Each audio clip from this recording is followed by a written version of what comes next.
जय गुरु जी, संगत जी, जय गुरु जी को प्रणाम।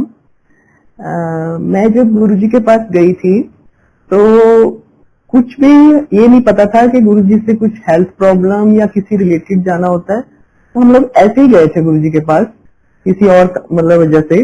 तो गुरु जी के पास जब गई तो मैंने पूरी श्रद्धा से गुरु जी को माथा टेका और मुझे वहां पे बहुत ही इन्वायरमेंट अच्छा लगा। और जब मैं वहां से आई तो मेरे को 2-3 दिन बाद बहुत ही सीवियर पेन हुई। तो क्या था कि मेरी हिस्ट्री में क्या था कि 1 साल पहले मेरा एक ऑपरेशन हुआ था। ऑपरेशन होने के बाद भी मुझे पेन रहती थी, लेकिन मैं कोई भी दवाई खाती थी लेकिन वो पेन मेरे को होती रहती थी ऑफ एंड ऑन। तो मैंने एक डॉक्टर को 6 महीने बाद आफ्टर 6 मंथ मैंने डॉक्टर को बोला कि डॉक्टर साहब प्लीज बताइए कि मेरे को प्रॉब्लम क्या है। तो मैंने सर्जरी भी करा रही है, रीजन क्या है। कभी लगता था आफ्टर सर्जरी सेट है, कभी कोई कहता था स्टोन की प्रॉब्लम है, कभी कोई कहता था विटामिन की कमी है, कमजोरी है। तो मतलब डायग्नोज ही नहीं होती थी प्रॉब्लम। और उसके नेक्स्ट 6 मंथ यानी कि 1 साल बाद मैं जब गुरुजी के पास गई, मैंने गुरुजी को कुछ भी नहीं बोला और बस दिल से माथा टेका कि कोई बहुत महापुरुष बैठे हुए हैं, और मैंने दिल से माथा टेका और मैं घर आ गई। और माथा टेकता जब मैंने कुछ मांगा भी नहीं और कुछ बोला भी नहीं। लेकिन गुरुजी जो हैं वो हमें, जब हम गुरुजी के पास जाते हैं वो हमें पूरा स्कैन कर लेते हैं। तो मेरे को वो जो 2 दिन बाद इतनी सीवियर पेन हुई तो मेरे को समझ ही नहीं आई कि गुरुजी के पास आके तो मतलब मेरा अच्छा होना चाहिए, ये क्या हो रहा है। वो जो शर्मा अंकल है वो बताते हैं कि सब ये ठीक हो जाता है, वो ठीक हो जाता है, मेरे तो उल्टा ज्यादा पेन शुरू हो गई है। लेकिन एक्चुअली चीज क्या थी, गुरुजी वो मुझे रियली बता रहे थे कि तुम्हें प्रॉब्लम क्या है। उन्होंने वो मतलब इतनी सीवियर पेन देके, जो कि पेन किलर से ठीक नहीं हो रही थी, इंजेक्शन से ठीक नहीं हो रही थी, तो उन्होंने मेरे हायर एंड टेस्ट कराए। तो उससे मुझे पता चला कि मुझे अभी सर्जरी में प्रॉब्लम थी, तो वो मेरी फिर से लाइन अप की गई थी। तो मैं इस तरह से गुरुजी ने मेरे को सबसे पहले यही बताया कि स्कैन करने के बाद कि तेरे को प्रॉब्लम क्या है। बस वो ऐसा नहीं कि उन्होंने मेरे से कोई बात करी या मुझसे कुछ कोई पूछा, बस एकदम से बस वो स्कैन कर लेते थे आपको। तो मेरे को एक आंटी बोलते थे कि ये गुरुजी पूर्ण गुरु है। तो मुझे तब समझ में नहीं आई कि पूर्ण गुरु क्या होता है। कि पूर्ण गुरु मतलब उनको कुछ बोलने की जरूरत नहीं है, वो अपने आप सब आपका पास्ट फ्यूचर सब समझ लेते हैं। तो वो मैं जब डॉक्टर फिर से मेरा जो लाइन अप हो गया सर्जरी, तो मैं गुरुजी के पास गई। तो मैंने गुरुजी को मन ही मन बोला, उनके पास जाके नहीं बोला कि गुरुजी पिछले साल तो सर्जरी हुई थी, अब मैं आपके पास आ गई हूँ, आप प्लीज मुझे मेडिसिन से ठीक कर दो। आप मानिए जो मेरे के डॉक्टर्स ने मना करा था कि सर्जरी इज मस्ट, वही मेरी जो प्रॉब्लम थी, गुरुजी के पास लंगर खा के माथा टेक के और वो शब्द सुन के, वो जब मेरा दोबारा टेस्ट हुआ तो वो सब कुछ ठीक था। और मेरी वो जो अंदर बना हुआ था मांस बन गया था, और जो किडनी स्वोलन हो रखी थी, वो सब कुछ मेरा प्रॉब्लम ठीक होगी। और मुझे मेडिसिन खानी पड़ी, जो कहते हैं ना कि हमें मांगना भी नहीं आता। मैंने मांग ये लिया था कि गुरुजी मुझे मेडिसिन से ठीक कर दो, पर मुझे कुछ साल मेडिसिन खानी पड़ी। तो आज इतने साल हो गए हैं, 2004 की बात है और आज 2020 है, तो मेरी सर्जरी नहीं हुई और मैं बिल्कुल ठीक ठाक हूँ। ये गुरुजी की कृपा है। और उसके बाद तो बस मैं गुरुजी के पास ऐसी दीवानी हो गई थी गुरुजी की कि मुझे वहां जाके इतना अच्छा लगता था, इतनी शांति मिलती थी। मैं अंकल को कहती थी कि ये जगह तो पता नहीं गुरुजी, मतलब मैं ढूंढ रही थी कि जहां मुझे पीस ऑफ माइंड मिले। और वहां जाके कुछ भी नहीं समझ में आता था कि जैसे कुछ लोग बोलते हैं ना कि ये हम गुरुजी के पास आते हैं तो हमें कुछ करना चाहिए, कुछ देना चाहिए। मेरे दिमाग में ऐसी चीजें आती नहीं थी। मुझे लगता था ये जो घर में भी खा रहे हैं वो भी भगवान का दिया हुआ है, ये प्रसाद खा रहे हैं ये भी भगवान का दिया हुआ है। मैं वहां इतनी मस्त हो जाती थी जाके कि ना तो मेरे को दिमाग में आता था ये कौन बनाता है, ये कहाँ बनता है, कैसे बनता है। बस बड़े मजे से शब्द सुन के आती थी, गुरुजी के दर्शन करती थी और अपना प्रसाद खाना और आ जाना, इससे ज्यादा कुछ सोचना ही ना। बस ऐसे लगता था कि मुझे जैसे स्वर्ग मिल गया। और वहां पे मैं इतनी मतलब ऐसी शांति मिलती थी कि मैं जिसका मैं बयान नहीं कर सकती। और जब मैं घर आती थी तो मेरे कपड़ों से खुशबू आती थी, मेरे दुपट्टे से, शॉल से। तो मेरी बेटी बताती थी कि मम्मी आपके कपड़ों से आती थी। मैंने बोला अच्छा। तो मेरे को ये भी कभी नहीं आता था, मैं बड़ी खुश होती थी। मैं कहा अच्छा गुरुजी की फ्रेग्रेंस आ रही है। ऐसे करते करते 2 साल हो गए होंगे, 2-3 साल हो गए होंगे। तब जाके मैं एक दिन ऊपर बैठी थी एम्पायर स्टेट के मंदिर में, तो सिंगला अंकल चाय प्रसाद लेके आए। तो सिंगल अंकल ने ऐसे बोला, ये लो लंगर वाली आंटी हो, चाय पियो, चाय प्रसाद लो। तो जब मैंने ऐसे पीछे मुड़ के देखा तो जोशी आंटी, सैनी आंटी, और भी सेठी आंटी, मतलब कुछ ऐसे 2-4 आंटी बैठे हुए थे। तो मैंने उनको देखा तो मैं बड़ी खुश हुई। मैंने मन में ऐसे सोचा, ना उनसे बात करी। मैंने बोला अच्छा ये आंटी लंगर बनाती हैं। तो मैंने ऐसे बोला, मैंने कहा कितना अच्छा गुरुजी ने इनको मतलब सेवा दी हुई है। तो मैंने ऐसे ही मन में बोला, मैंने कहा गुरुजी मेरी बेटी एक ही है, सिंगल चाइल्ड है, अभी वो +2 के बाद हॉस्टल चली जाएगी। मतलब बैठे बैठे मन में सोच रही हूँ कि उसके जाने के बाद मैं तो मतलब ऐसे अकेली हूँ ना, तो मेरे को भी ना छोटी मोटी सेवा दे देना। मतलब मैंने लंगर तक तो सोचा ही नहीं। मेरा मतलब था कि शायद मुझे कुछ छोटी मोटी कुछ भी जो गुरुजी सेवा देंगे, कुछ उस टाइम नहीं सोचा कि गुरुजी मुझे भी ना इसी काम में लगा लेना। तो ये बात मैंने बोली और मैं कह के खुद ही भूल गई।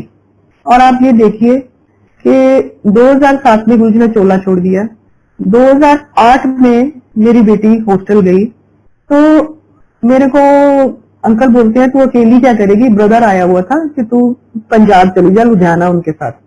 तो मैंने बोली ठीक है कि मैं इसको छोड़ने जा रहा हूँ। तो मैं ब्रदर के साथ लुधियाना चली गई। अब आप देखिए मैं वहां बैठी हुई हूँ, मेरे को मंदिर से कॉल आता है, एक आंटी बोलती है कि तू कब वापस आ रही है, तुम्हें ना सेवा के लिए बुला रहे हैं। तब भी मैंने इतना याद नहीं आया कि मैंने क्या मांगा था गुरुजी से। तो जब मैं क्या मैं आऊंगी, थोड़े दिनों में आई, आप देखिए तब भी मुझे गुरुजी ने सेवा दे दी। मैं इतनी हैरान हुई कि गुरुजी मतलब मेरे वहां बैठी थी, वो भी गुरुजी ने मेरी बात सुनी और गुरुजी ने मुझे अपने दरबार में सेवा दी। और गुरुजी की कृपा है, थैंक यू गुरुजी कि आपने मतलब जो मैंने सोचा नहीं था उससे बढ़ के दिया।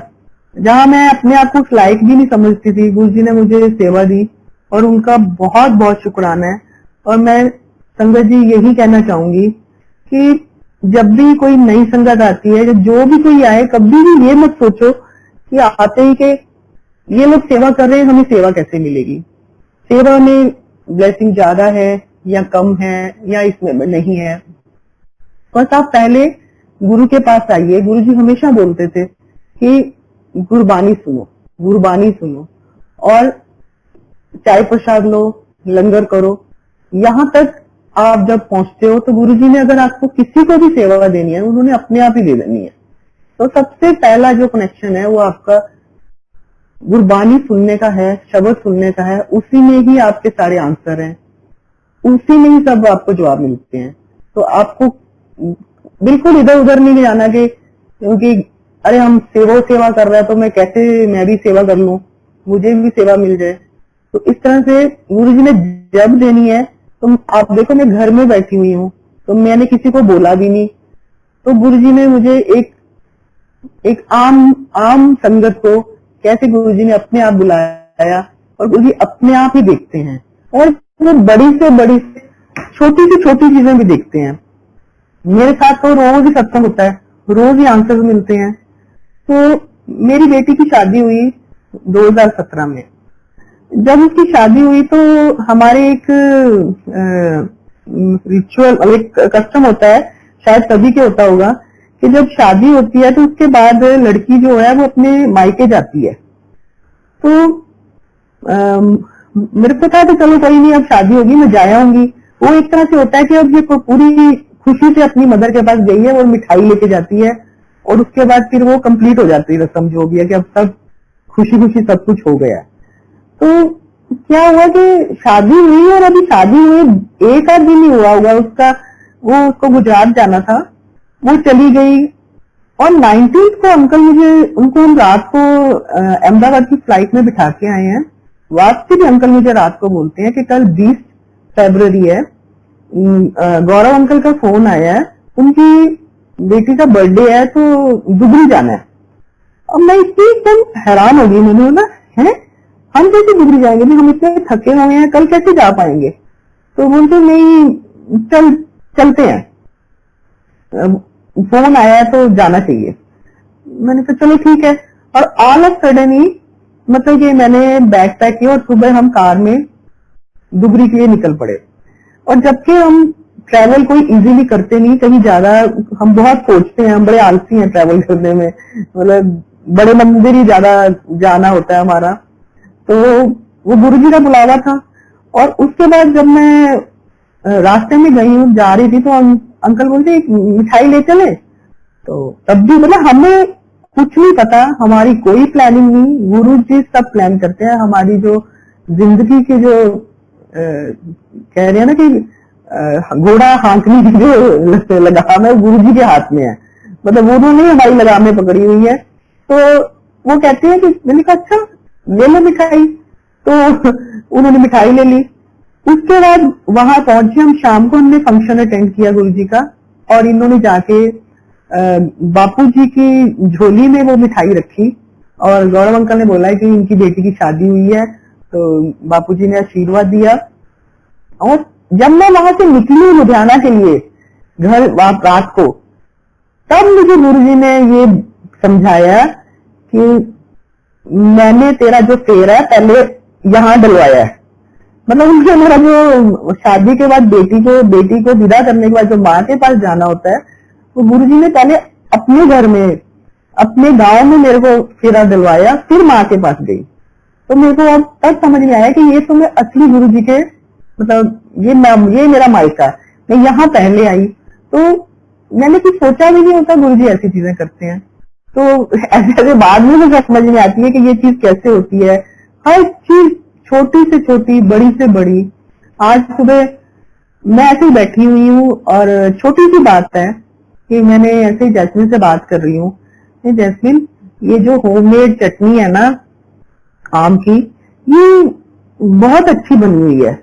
हम लोग खाना खा रहे थे तो मेरा मन कर रहा है कि अगर मैं लुधियाना में पास में होती ना, मेरे को बस यही दुख लगता है माँ से दूर होने का, तो मैं उसको लेके आती। तो घर की चीजें उनको अच्छी लगती है तो मैं उनको ये देती तो वो खुश होती। अब ये बात कही है और शाम को मेरी मम्मी का फोन आता है, वैसे ही मैं कह रही हूँ मम्मा कैसे हो, क्या हाल है। तो बोलते हैं आज मैंने पता क्या खाया है। मैंने कहा हाँ जी।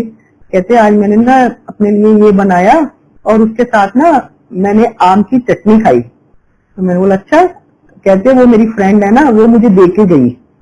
तो कहते एक बार नहीं 2 बार दे के गई। मतलब उन्होंने कैसे मुझे आज ही कंफर्म कराया कि तुम्हारी गुरुजी ने कहा कि तुम्हारी इच्छा थी तो मैंने अपनी एक मम्मी की फ्रेंड के जरिए वो पहुंचा दी है। तो बड़ी से बड़ी, छोटी से छोटी, मेरे तो हर पल गुरुजी के साथ सत्संग है। आज के लिए इतना ही। Thank you. जय गुरु जी।